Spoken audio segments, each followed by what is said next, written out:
और हरियाणा में वोटिंग से पहले सीएम इन वेटिंग की लिस्ट तैयार होने लगी है। बीजेपी के अंबाला से कैंडिडेट और खट्टर सरकार में गृह मंत्री रह चुके अनिल विज ने सीएम पद के लिए दावेदारी की है। पार्टी की टेंशन इस बीच काफी बढ़ गई है। अनिल विज ने सीएम पद की दावेदारी करते हुए मौका मिलने पर हरियाणा की तस्वीर बदलने का दावा किया है। तो पार्टी ने विज की दावेदारी को दरकिनार करते हुए साफ किया है कि सैनी ही सीएम उम्मीदवार है। हरियाणा चुनाव में दावेदारी का दौर, सैनी ही सीएम या चेहरा कोई और? हरियाणा की जनता का, मेरे शहर की जनता का बहुत दबाव बन रहा है, इसलिए इस बार मैं मुख्यमंत्री पद का दावा करूंगा। विज ने बढ़ा दी बीजेपी की टेंशन, नए चेहरे को मौका या सैनी को एक्सटेंशन? अनिल विज कह रहे हैं मैं भी कैंडिडेट हूँ। भारतीय जनता पार्टी की सीएम की प्रत्याशी श्री नायब सिंह सैनी है। चुनाव से पहले विज ने फेंका चौसर, हरियाणा चुनाव में कितना असर? हरियाणा विधानसभा चुनाव में वोटिंग से पहले बीजेपी में सीएम पद को लेकर दावेदारी का दौर शुरू हो चुका है। पार्टी के वरिष्ठ नेता अनिल विज ने सीएम पद पर दावा ठोककर पार्टी की टेंशन बढ़ा दी है। विज ने न सिर्फ सीएम पद पर दावेदारी की है, बल्कि वो मौका मिलने पर हरियाणा की तस्वीर बदलने का भी दावा कर रहे हैं। मैं हरियाणा का सबसे वरिष्ठ विधायक हूं।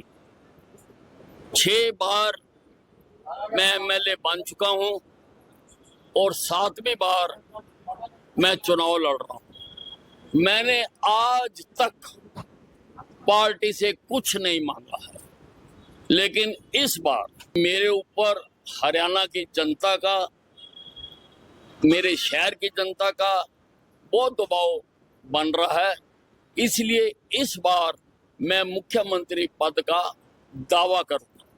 बनाना ना बनाना हाई कमांड के हाथ में है, लेकिन अगर मुझे बना दिया, मैं दावे के साथ कहता हूं कि मैं हरियाणा की तकदीर बदल दूंगा, मैं हरियाणा की तस्वीर बदल दूंगा। हरियाणा की सभी 90 सीटों पर अकेले ताल ठोक रही बीजेपी ने सीएम नायब सैनी को ही रिपीट करने का फैसला लिया है और यही कारण है कि विज की दावेदारी के बाद बिना देरी किए पार्टी ने नायब सैनी के दावे को और पुख्ता करते हुए विज की दावेदारी खारिज कर दी।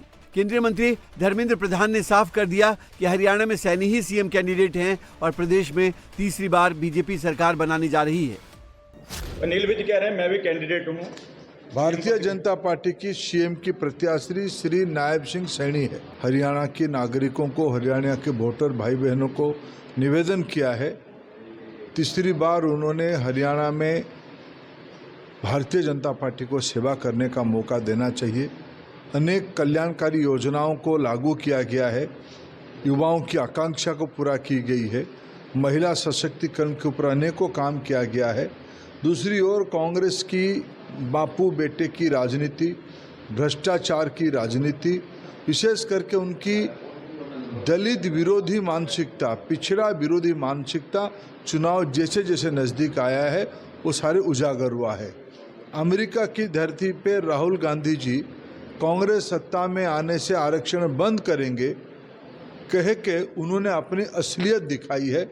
ये सारे मुद्दे पे इस बार चुनाव होगा। भारतीय जनता पार्टी की विजय सुनिश्चित है, कांग्रेस पार्टी को लोग पराजय करेंगे। चुनाव नफा नुकसान का आकलन करते हुए बीजेपी ने भले ही अपने सबसे वरिष्ठ विधायक के दावे को खारिज कर दिया है, लेकिन हरियाणा बीजेपी में मजबूत पकड़ रखने वाले अनिल विज की सीएम पद पर दावेदारी की वजह साफ है। विज 1990 से अब तक 6 बार विधायक चुने जा चुके हैं, इस बार 7वीं बार मैदान में हैं। तो 2009 से अंबाला कैंट से लगातार बीजेपी के टिकट पर जीत हासिल कर रहे हैं। वहीं खट्टर सरकार में गृह मंत्री रह चुके हैं। हालांकि 12 मार्च को हुए नेतृत्व परिवर्तन में पार्टी ने विज को सैनी सरकार से बाहर रखा था। विज के सीएम पद पर दावेदारी का एक कारण यह भी है कि 2014 में बीजेपी जब राज्य में पूर्ण बहुमत में आई तो अनिल विज का नाम सीएम की रेस में सबसे पहले चल रहा था, लेकिन मनोहर लाल खट्टर को विधायक दल का नेता चुना गया। इस बार अनिल विज ने चुनाव से पहले ही अपनी महत्वाकांक्षा हाईकमान के सामने जाहिर कर दी है। मुख्यमंत्री बनने की वो कही है, पेशकश की है। प्रजातंत्र है, कोई भी बन सकता है, सब अपनी इच्छा तो रख सकते हैं। हरियाणा में 5 अक्टूबर को विधानसभा चुनाव के लिए वोटिंग है। बीजेपी इस बार गठबंधन की बजाय अकेले ही सभी 90 सीटों पर मैदान में है, तो चेहरा नायब सैनी ही है। ऐसे में अनिल विज का यह बयान हरियाणा चुनाव में कितना असर डालता है, देखने वाली बात होगी।